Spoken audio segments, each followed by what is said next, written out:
Ini kan ibu udah enak ya sebagai pengusaha.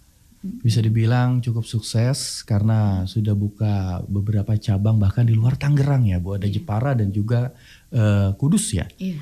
Baik. Apa yang menjadi motivasi ibu untuk mencalonkan diri pada saat itu di tahun 2014 menjadi seorang anggota DPRD di Kabupaten Tangerang?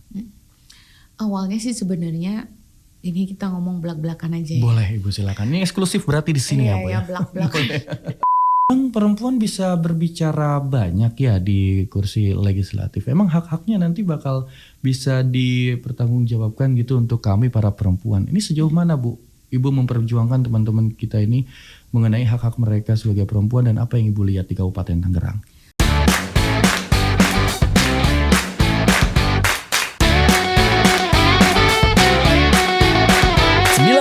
Podcast.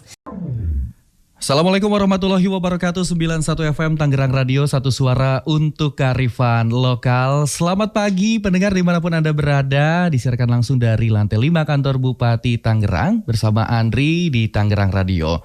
Dan di hari Rabu di tanggal 2 Juli 2025. Betul ya, 2 Juli ya. Gak kerasa ini udah awal bulan Juli, Handai Tolan.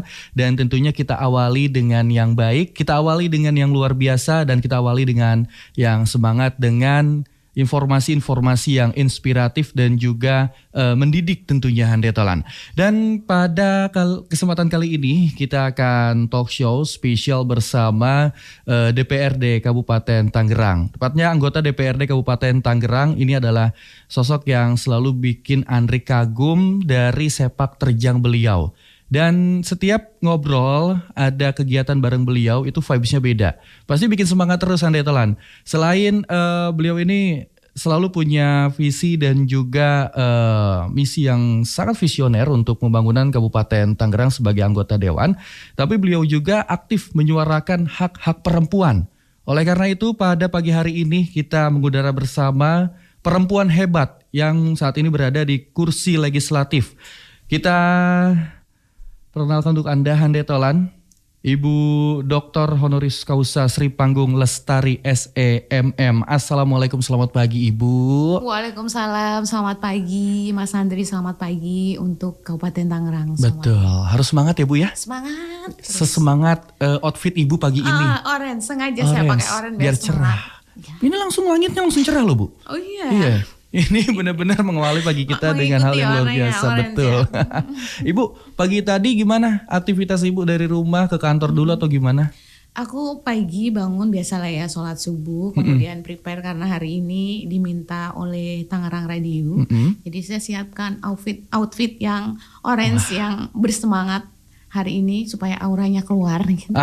Kemudian tadi saya sempat datang ke pabrik dulu sebentar untuk tanda tangan beberapa dokumen. Baik. Kemudian kesini lebih pagi. Alhamdulillah. Dan Handai Tolan tahu nggak sih, beliau ini datang 30 menit sebelum acara dimulai. Itu luar biasa loh Handai Tolan. Jadi Andri yang gelagapan, aduh harus mulai duluan nih kayaknya gitu ya. Nah Handai Tolan, beliau ini akrab disapa Ibu Sri Panggung atau Ibu Sri, begitu ya Bu ya. Beliau ini adalah Ketua Fraksi PAN DPRD Kabupaten Tangerang, Ketua DPD PAN Kabupaten Tangerang, lalu Ketua Badan Kehormatan DPRD Kabupaten Tangerang, dan sebagai Wakil Ketua Komisi 3 DPRD Kabupaten Tangerang. Masih ada lagi loh Handai Tolan.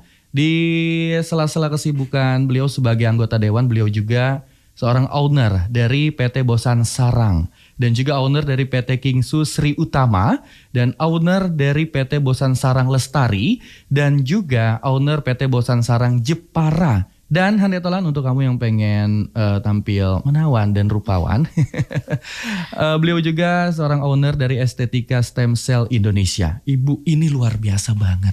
Seorang wanita bisa memimpin di pemerintahan begitu ya, di legislatif, dan juga memimpin perusahaan yang notabene bukan satu Ibu, banyak, dan juga punya banyak karyawan tentunya. Ini gimana Bu cara memanage Ibu untuk menjadi seorang leadership di semua kegiatan dan aktivitas Ibu? Saya itu kan memang berawalnya dari usaha, dari bisnis. Jadi bisnis saya yang pertama itu di PT Bosan di Tangerang. Kemudian di tahun 2013 ini saya ada buka cabang di yang namanya PT King Sus. Kemudian 2014 nyalon dewan, jadi alhamdulillah jadi. Pertama nyalon dewan alhamdulillah diberikan mandat. Ya, dikasih amanah duduk yang pertama kali karena saat ini saya yang ketiga kali. Yang ketiga kali. Kemudian di 2015 saya buka lagi di Kudus yang namanya Perusahaan Sarang Lestari. Oh, yang Lestari itu ada di Kudus, Bu? Di Kudus. Kemudian 2019 yang Jepara, Perusahaan Sarang Jepara. Nah, yang klinik stem cell ini saya join dengan para dokter di Jakarta, tepatnya di Dharma Wangsa. Baru nanti mau launching di Agustus, nanti saya undang Mas Andri. Oh, bener Bu? Waduh. Nanti supaya glowing, stem cell kan memang buat sekalian promosi ya. Iya, boleh Ibu, sangat boleh. Sekalian promosi, stem cell ini memang khususnya untuk laki-laki. Oh, untuk laki-laki ya, Bu jadi justru nanti ya? Kita akan ambil sel darah kita masukkan ke dalam mesin, kemudian kita ambil sel darah yang bagus dan kita kembalikan lagi ke badan kita.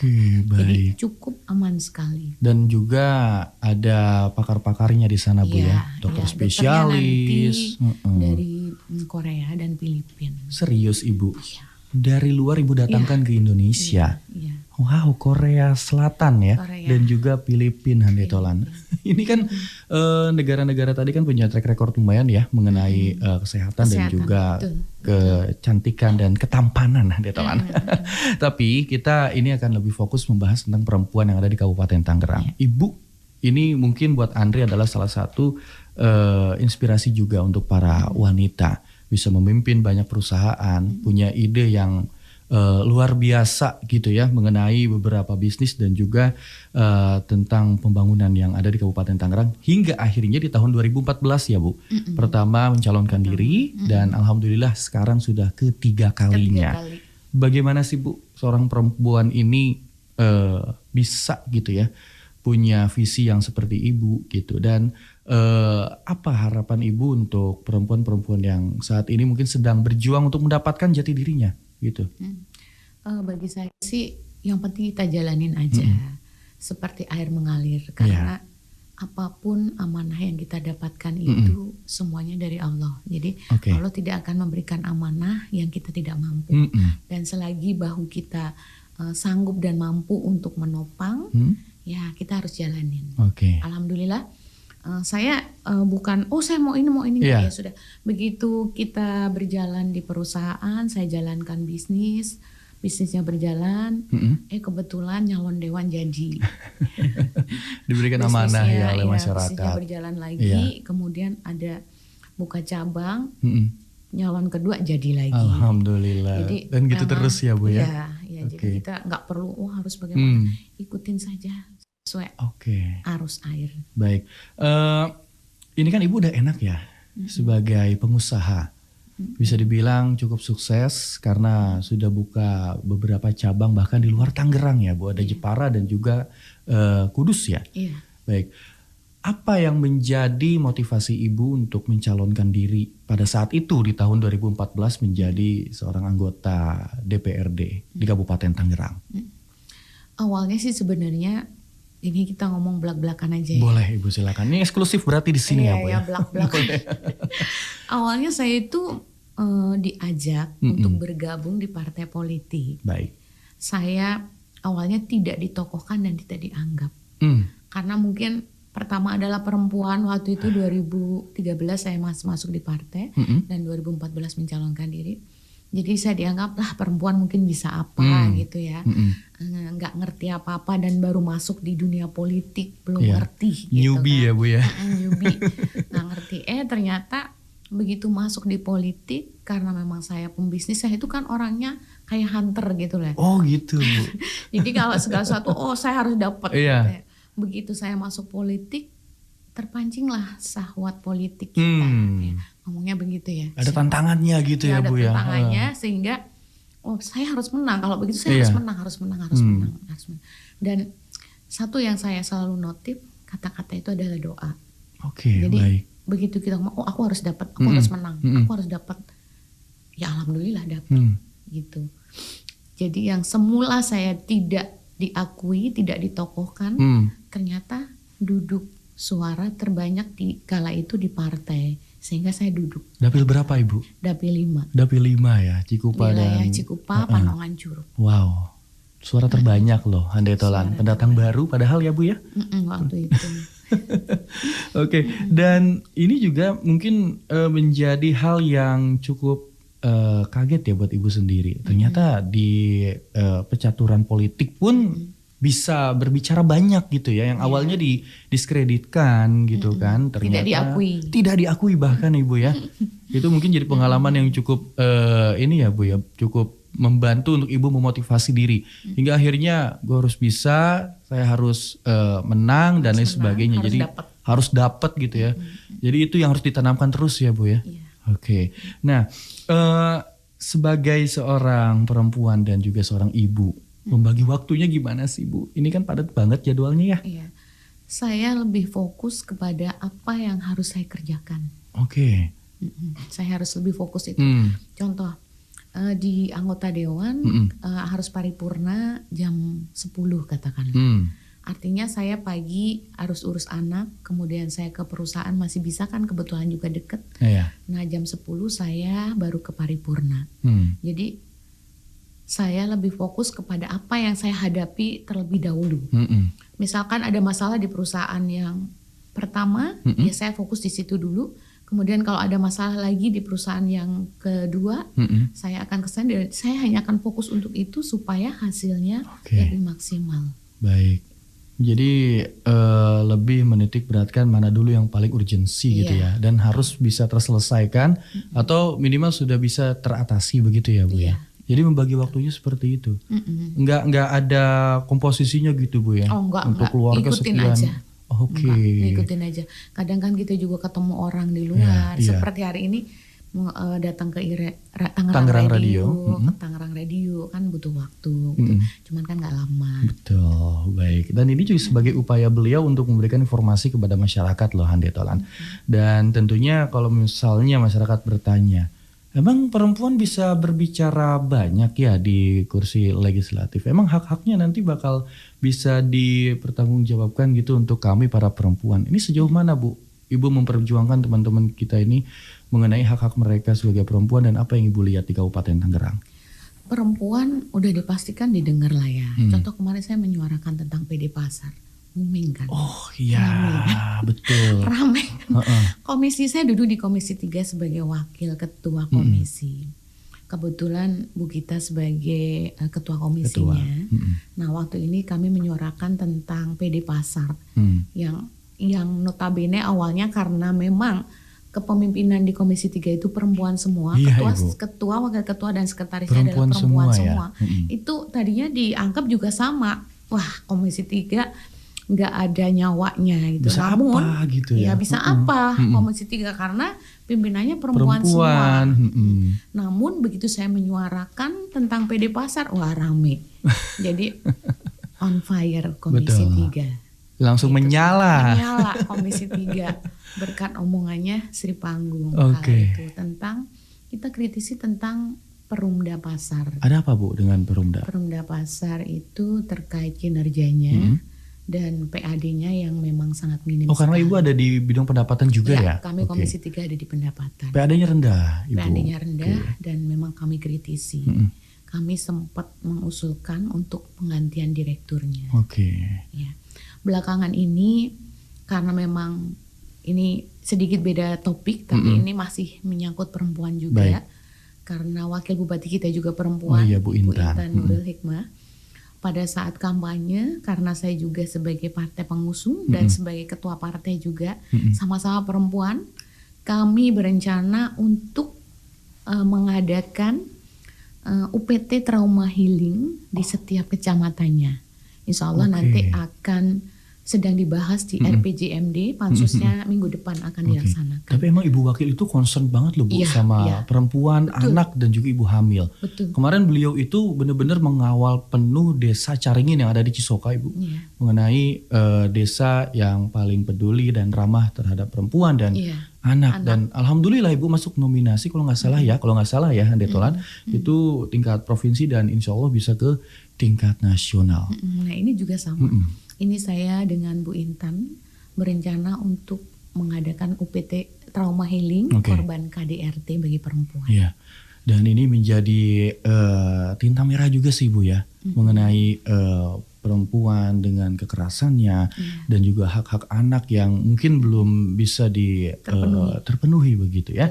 Ini semakin menarik loh Handetolan, karena Andri baru ngeh nih ternyata di Kabupaten Tangerang itu kita punya perempuan-perempuan tangguh ya. Iya. Bu Intan Bupati, wakil bupati pertama di Tangerang yang perempuan. Betul. Dan saya ketua BKD pertama Kabupaten Tangerang perempuan. Dan di Komisi 3 juga ini perempuan-perempuan semua, Serikandi semua ya. Oke, Handetolan, kita akan masuk di segmen berikutnya. Jadi tetap bersama kami di 91 FM bersama Ibu Sri Panggung. Handetolan dimanapun Anda berada masih bersama kami di Tangerang Radio 91 FM Special Talk Show bersama Ibu Sri Panggung, Wakil Ketua Komisi 3 DPRD Kabupaten Tangerang. Ibu, tadi pas lagi off mic ada fakta menarik dan Andri kelewatan. Track record pendidikan Ibu, ini kan penting ya Bu ya, karena mau bagaimanapun pendidikan itu juga menjadi salah satu pondasi kita untuk melangkah lebih jauh. Benar ya Bu ya? Iya, nah, betul. pendidikan Ibu, track recordnya seperti apa sih Bu? Saya S1 keluar tahun 2020 di Muhammadiyah Surakarta UMS. Oh UMS, oh teman-teman aku banyak di sana. Oh Ibu. gitu ya, di Solo. Solo betul. Kemudian dapat gelar honoris clausa itu di usia saya 27. 27, berarti Iya, dari masih muda. UMS langsung ambil? Enggak, aku di UMS, kemudian aku bisnis dulu. Bisnis dulu karena dianggap sukses berbisnis, masih muda tapi bisa kelola bisnis. Keren sih ya. Sehingga dapat gelar honoris clausa dari University of Berkeley. Oh, congratulations Ibu, ini keren banget loh. Baru S2, jadi S2-nya belakangan. Oh, S2 belakangan. Dapat honoris clausa dari Universitas Amerika ya Bu ya, Berkeley. Ini keren banget. Dan apa sih yang menjadi motivasi Ibu tuh untuk pas lulus kuliah langsung berbisnis? Kan orang mindsetnya bawa map coklat deh gitu ya. Coba lamar ke sana ke sini gitu kan. Sebenarnya sempat kerja juga. Oh, kerja dulu. Iya, jadi mungkin ini suatu hoki kali ya. Hoki kita itu kan garis tangan juga kita tidak bisa ini. Betul. Jadi saya sempat kerja juga di PT Spotek Indonesia. Oh, sepatu. Iya, sepatu. Kemudian saya kenal dengan orang Korea. Nah, beliau yang ajak saya untuk berbisnis bareng. Jadi di tahun 2024 kami joinan. Berdirilah PT Bosan Sarang itu. Hingga saat ini ya Bu ya. Saat ini. Oke, berarti dari relasi hingga akhirnya bisa berpartner bareng. Dan juga ini Bu, yang paling penting adalah Ibu itu salah satu perempuan yang juga menekan angka pengangguran. Karena membuka lapangan pekerjaan ya Bu ya. Oke, nah kita kembali lagi ke peran Ibu sebagai perempuan. Ini ketua, wakil ketua di Komisi 3 perempuan semua Bu ya. Awal masuk Bu, apakah ada yang pernah nyinyir atau seperti apa tuh, bahkan bukan di DPRD, di bisnis Ibu deh gitu? Pernah Bu? Ada, udah pasti ada. Oke. Kala itu saya jadi direktur PT Bosan Sarang, usia saya masih 24, katakan 24 ke 25. Masih muda banget ya. Pada saat saya ketemu klien, ketemu buyer, dianggap wah masih kecil, bisa apa? Iya betul, gitu. Karena yang lain berpengalaman semua ya Bu ya. Dia berpikir pasti nggak bisa gitu, tapi itu tidak bisa dijadikan acuan. Saya tetap tunjukkan profesional saya sebagai direktur, bagaimana saya bisa memanage perusahaan, dan alhamdulillah kepercayaan itu terbangun sehingga saya bisa dapat order banyak dan PT Bosan Sarang menjadi berkembang. Wow, jadi Ibu tuh ibaratnya udah dilepas sama rekanan Ibu tadi ya, untuk coba nih sejauh mana gitu ya. Dan alhamdulillah sampai sekarang loh Bu ya. Di tengah ekonomi yang penuh ketidakpastian ya. Pasti ibu lebih tahu ya kayak gimana dinamikanya. Baik. Nah, pada saat ibu menjadi anggota DPRD pertama kali nih Bu, pertama kali jadi anggota DPRD, ibu sempat kebingungan gak sih gitu? Apa nih yang bisa saya kasih untuk masyarakat atau apa yang harus saya perjuangkan? Gimana cara ibu ngatasinnya? Udah pasti bingung ya, karena pertama belum tahu, terus kedua apa yang mesti dikerjakan gitu kan. Pada saat tantangan buat saya pada saat saya turun ke masyarakat, kemudian di masyarakat itu ada sebuah masalah, namun kita tidak bisa menyelesaikannya. Itu beban moral buat saya, beban moral buat saya dan saya bertekad harus bisa menyelesaikan. Itu. Walaupun itu sebenarnya bukan hanya sebagai perempuan ya, bukan hanya masalah-masalah perempuan. Karena kalau saya turun di masyarakat itu lebih kepada lebih kepada masalah publik lah ya, yang memang contoh sekolah kayak sekarang ya, sekolah nggak bisa masuk karena zonasi dan sebagainya kan sekarang lagi. Kemudian infrastruktur, banjir dan sebagainya yang awalnya pada saat pertama kali saya duduk jadi dewan itu belum ngerti mesti gimana nih, tanya ke siapa, solusinya aspirasi seperti banyak apa. masuk gitu ya. Dan awal kan kita belum tahu. Awal belum tahu mesti bagaimana, seperti apa. Oh ternyata semakin kesini kita semakin tahu. Oh banjir, berarti kita harus berkoordinasi dengan Dinas Perki, dengan DPS DMA, atau kalau yang pendidikan mau masukin zonasi ya, karena memang sekarang sistemnya ada zonasi, ini kita mesti ngomong dengan Disdik dan sebagainya. Ini sekarang sudah bisa. Kalau yang dulu harus mesti bagaimana? Bingung ya. Ada yang mentorin gak sih Bu waktu awal-awal masuk gitu? Enggak ada. Enggak ada, bener Bu. Otodidak, jalan sendiri semua. Dan alhamdulillah mendapatkan kepercayaan hingga ketiga kalinya. Berarti kan memang apa yang Ibu lakukan itu langsung berdampak ke masyarakat dong? Masyarakat, iya. Masyarakat alhamdulillah percaya. Siapa sosok inspirasi Ibu untuk bisa setangguh ini gitu ya? Perempuan ya? Iya, perempuan. Perempuan, aku suka Indonesia dengan Megawati. Oh, Ibu Megawati. Beliau wah, luar biasa memang. Presiden pertama, perempuan pertama. Ya kan, kemudian kalau yang di luar, saya dengan Ratu Elizabeth. Oh iya. Cantik, Queen. smart, pintar. Dan juga merakyat Bu. Iya. Ibu ini kan di sini bareng sama si Dede ya? Iya. Sama si kecil. Sama si kecil lagi libur sekolah, nemenin mamanya. Dan Ibu bilang tadi itu manajer saya. Iya. Kok bisa jadi manajer Bu? Jadi anak saya ini usianya masih 10 menginjak 11. Tapi rasanya dia lebih pintar dari saya. Jadi dia yang atur saya. Kalau nanti ditanya begini, nanti jawabnya harus begini. Pakai bajunya harus begini. Posisinya harus begini, duduknya harus begini. Maka saya bilang dia adalah manajer saya. Manajer Ibu ya. Dia nge-briefing Ibu tadi ya. Nge-briefing dari jalan, dari rumah. Dari rumah Bu. Di mobil. Waduh. Senyumnya harus begini. Serius Bu sampai senyumnya? Gitu ke kamera. Ya. Gimana kok bisa duduknya harus seperti itu tegap Bu? kayak Ratu Elizabeth katanya. Oh gitu. Saya harus duduknya tegap. Harus elegan, harus tegak, selalu smile. Termasuk baju ini dia yang pilihkan. Beneran manajer ini mah. Kerudung dan sepatu. Semua. Dan tas dia yang siapkan. Ke papanya gitu nggak Bu? Enggak. Lebih ke ibu ya. Kok bisa sih dia bisa lebih sedetail itu gitu loh Bu? Di usia berapa sekarang Bu? 10 menginjak 11. 10 kan, 10 menginjak 11 gitu. Kok bisa sedetail itu gitu Bu? Saya nggak tahu, tapi memang kayaknya ada darah politik di dia. Jadi nanti dia cita-citanya ditanya apa mau jadi anggota dewan. Iya, ngelihat aktivitas mamanya kali ya. Dia mirroringnya saya. Oh gitu. Jadi apapun yang saya lakukan dia ikutin. Wow, malah lebih kritis ya Bu ya? Iya, lebih kritis. Termasuk dia memberikan ini. Nah, nanti ini bakal kita baca ya di akhir sesi nanti Hande Tolan. Baik. Tapi Bu, kita lebih ke sebagai ibu rumah tangga dulu ya. Pernah dapat komplain dari anak-anak gak sih Bu? Anak-anak itu aku jelas membagi waktunya, bukannya saya berusaha untuk berbagi waktu. Jadi pulang sebisa mungkin saya sore sudah di rumah.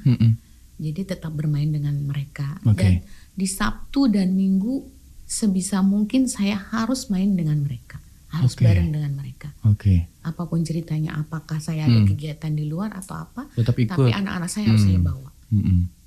Jadi anak-anak tetap bisa dekat dengan saya. Dan tetap mendapatkan peran seorang ibu dan anak gitu ya Bu. Karena kan kita juga harus menjadi role model untuk masyarakat juga ya. Bukan berarti di tengah kesibukan kita juga melupakan kewajiban kita sebagai ibu rumah tangga gitu. Itu kan pekerjaan juga Bu ya. Iya. Di rapot saya itu Bu dulu ya. Mama kan nggak kerja, tapi ditulis pekerjaannya ibu rumah tangga. Kalau bapak nggak kerja, tulisannya tidak bekerja. Bukan bapak rumah tangga. Betul. Itu kan bedanya. Ibu rumah tangga. Makanya nih untuk para suami ya, kalau istrinya di rumah selalu minta uang kepada Anda, itu dia minta gaji loh sebetulnya. Oke, nanti kita akan masuk di sesi terakhir ya Bu. Dan ini ada informasi tentang penghargaan yang didapatkan oleh Ibu Sri Panggung. Nanti kita akan tanya seperti apa prosesnya dan kenapa bisa mendapatkan penghargaan yang diberikan oleh rekan-rekan media ini Bu ya.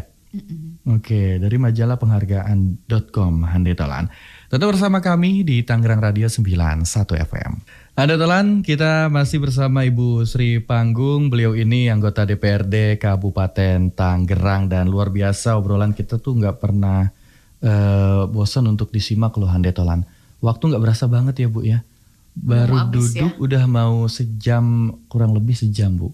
Ini udah jam 9:48 ya. Karena banyak banget yang pengen Andri bahas sebetulnya Hande Tolan. Dan bahkan tadi sempat ngobrol lagi bareng Ibu. Ini si dedeknya luar biasa, bener-bener entertain banget ya. Dan nanti kita bakal baca kutipan dari manajernya Ibu Dewan ini loh Hande Tolan. Nah, ini keren nih, pokoknya harus didengar ya untuk perempuan-perempuan mandiri ya. Nah, Ibu di sini kita dapat informasi juga ya mengenai Ibu ini dapat penghargaan The Best Professional Woman 2025 tahun ini. Ini gimana sih Bu ceritanya hingga akhirnya Ibu dapat kabar dapat penghargaan number 1 loh Bu. Nomor 1. Jadi sebelumnya sih udah beberapa kali dari majalah Indonesia ini kan menghubungi staf ya sebenarnya ke staf saya. Cuman saya bilang ya untuk apa begitu kan. Betul. Kemudian kategorinya apa, untuk apa kategorinya apa, penilainya dari mana. Nah gitu. penilaiannya. Tadinya saya pertanyakan itu. Cuman itu kan kembali kepada mereka. Betul. Kembali kepada mereka penilaian seperti apa. Kemudian terakhir dia kontak lagi, oh ibu ini dapat kriteria ini. Oke, gitu. Dijelasin akhirnya ya. Dijelasin sehingga ya sudah kita maju. Nah kemarin kalau nggak salah di tanggal 26 atau apa ya Juni itu di kabarin dapat di Grand Mercure. Oh di Grand Mercure, oke. Best Inspiring and Creativity. Tapi emang bener sih kreatifnya. Iya gitu kan karena mengelola perusahaan kan gak mudah Bu ya. Kalau cuman modal kita pinter aja kayaknya gak cukup. Tapi harus kreatif juga dan menginspirasi sangat ya. Bahkan yang cowok-cowok juga ini terinspirasi. Ini teman saya tadi ini yang di depan pas Ibu lagi jelasin proses perjalanan Ibu nyimak banget gitu ya. Bisa nggak ya seperti itu gitu. Oke. Dan ini juga bukan yang pertama Bu ya. Di tahun-tahun sebelumnya juga dapat. Saya dapat banyak itu di sebelum saya jadi dewan. Oh, oke.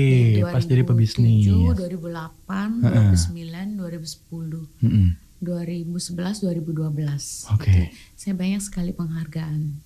The Best Professional Woman, kemudian perempuan mandiri, kemudian perempuan berkarakter, nggak tahu berkarakternya dari mana. Itu punya karakter tersendiri Bu. Ya itu ada. Kemudian ada penghargaan lagi dari mana ya saya lupa deh. Ada beberapa penghargaan yang saya dapatkan. Oke. Dan tentunya memang kalau kita lihat sepak terjang beliau sangat layak mendapatkan penghargaan-penghargaan itu. Tapi yang terpenting harapan Andri sih buat apa banyak penghargaan tapi kalau kita tidak ada manfaat untuk masyarakat gitu ya. Yang penting bermanfaat buat masyarakat. Nah itu dia kan makanya beliau nanya tadi ini apa tentang apa gitu penghargaannya gitu. Kan khawatirnya nanti justru takutnya malah ada hal-hal lainnya gitu ya Bu ya. Oke. Ibu terima kasih banyak loh. Ini obrolan yang dibilang singkat juga enggak, tapi enggak berasa waktunya terus berjalan hampir jam 10 pagi menjelang 1 jam siang. ya. Hampir 1 jam. Dan sekali lagi terima kasih Ibu ini udah datang sebelum jadwal yang sudah kita tentukan. Dan di briefing dulu sama Ibu manajernya juga ya. Dan kita akan, siapa nih yang mau baca Bu kutipan dari Ibu manajer? Oke, jadi ini diceritain dong Bu, proses adanya kutipan ini Bu, diceritain dulu sama pendengar kita. Jadi kan memang saya bicara dengan manajer saya, anak saya. Manajer cilik ya. Manajer cilik, namanya Raisya, masih kelas 5 SD. Oke. Nah kemudian saya dikasih skrip ya dari Tangerang Radio. Nah dia tanya ke saya, ayo sekarang coba Mami, sekarang coba. Aku bertanya, Maminya jawab.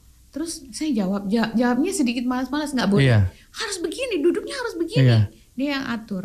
Nah terakhir dia ngomong, dia tuliskan kata-kata yang nanti bakal kita baca sebagai dibacakan closing oleh statement Mas ya. Andri. Itu kata-katanya yang luar biasa dan dia yang tulis sendiri. Nanti ini harus dibaca Mi. Iya. Iya. Ini Andri tunjukin tulisannya. Ini tulisan si Dede ya. Dan apa ya, Andri aja sampai ini kirain Ibu gitu mau bikin apa gitu ala-ala sebelum kita closing, ternyata dari manajer ciliknya Bu Sri Panggung ya. Oke, Ibu terima kasih banyak ya sudah menginspirasi masyarakat Kabupaten Tangerang dan juga mungkin Indonesia karena bisnis, sebagai pebisnis dari muda hingga sekarang menjadi seorang politikus dan punya beberapa jabatan yang cukup strategis. Ibu itu nggak mudah untuk dicapai, pasti banyak hal yang Ibu korbankan dan juga Ibu maksimalkan dan hingga akhirnya bisa sampai saat ini. Oke, jadi Ande Tolan, ini kita akan baca kutipan dari manajer ciliknya Ibu Sri Panggung. Whatever we don't need boys, but we never don't have money. Jadi, kita nggak butuh cowok, tapi kita selalu punya duit, gitu ya. Ini kayak apa ya? Anthemnya para cewek gitu Bu. Anthemnya para cewek mandiri yang nggak bergantung sama siapapun, betul ya Bu ya. Dan cewek mandiri yang nggak bergantung sama siapapun tapi dompetnya selalu tebal. Mungkin begitu kira-kira kalau kata si Dede ya. Sarang yuk gitu. Terima kasih sekali lagi Bu Sri Panggung. Semoga selalu menginspirasi dan juga bersinergi bersama-sama untuk perempuan dan juga pembangunan. Pokoknya semua tentang hal Kabupaten Tangerang biar cepat bertumbuh dan semakin gemilang. Apalagi kita juga punya pemimpin perempuan ya. Ini luar biasa dan semoga bisa menginspirasi perempuan-perempuan yang ada di Kabupaten Tangerang. Andri pamit undur diri bersama Ibu Sri Panggung. Wassalamualaikum warahmatullahi wabarakatuh. Lagu terakhir ini requestan dari Dede Raisya ya. Iya. Dede Raisya, manajer ciliknya Ibu Sri Panggung. Hey ladies. Tangerang Radio 91 FM.